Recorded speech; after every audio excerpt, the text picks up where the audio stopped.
రాష్ట్రంలో సంక్షేమ పథకాల అమలే సర్పంచ్ ఎన్నికల్లో కాంగ్రెస్ ను గెలిపించాయని అన్నారు మంత్రి ఉత్తమ్ కుమార్ రెడ్డి. ప్రజాస్వామ్యబద్ధంగా ఎన్నికలు జరిగాయని, అత్యధిక స్థాయిలో కాంగ్రెస్ అభ్యర్థులు సర్పంచ్లుగా గెలిచారన్నారు. నల్గొండ జిల్లా కోదాడలో కొత్త సర్పంచ్ పాలకవర్గానికి ఎమ్మెల్యే పద్మావతి రెడ్డితో కలిసి సన్మానం చేశారు ఉత్తమ్. ఇక వచ్చే 3 ఏళ్లలో కోదాడ సెగ్మెంట్ ను జాతీయ స్థాయిలో అభివృద్ధి చేసేందుకు కృషి చేస్తామని అన్నారు మంత్రి ఉత్తమ్.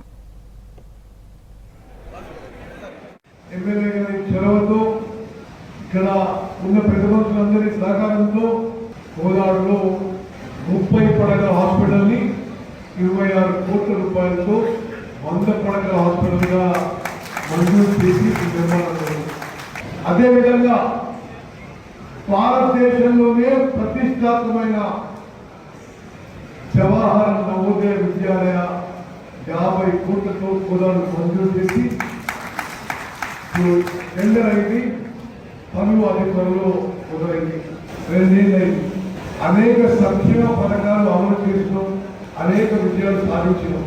నేను సివిల్ సప్లైస్ మినిస్టర్గా చాలా సంతోషిస్తున్నాను.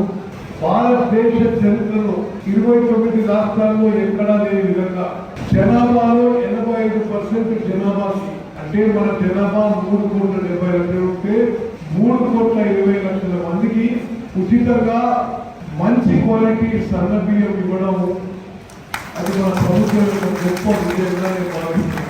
ప్రతి నియోజకవర్గానికి ప్రతి సంవత్సరం 3,500 ఇళ్ళు మరి మన ప్రభుత్వం నిర్మాణం ప్రారంభించాం. 5 లక్షల రూపాయలు ఇవ్వబోతున్న లబ్ధిదారులకి మొదటి విడతలో పైలట్ గ్రామాలు తప్పితే ఇల్లు ఇవ్వలే.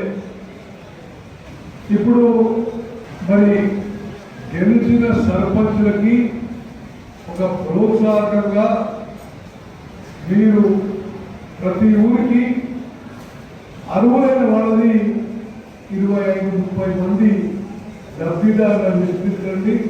నేను ఎమ్మెల్యే గారిని మీ అందరి ముందు రిక్వెస్ట్ చేస్తున్నా, నూతనంగా ఎన్నికైన సర్పంచులకి ఒక ప్రోత్సాహం ఉంటుందని చెప్పి నిర్మాణం చేస్తున్నాం. 120 గ్రామ పంచాయతీల్లో కాంగ్రెస్ పార్టీ బలపడుతున్న అభ్యర్థులని వీరందరూ కష్టపడి పనిచేశారు, ఎంతో శ్రమించారు.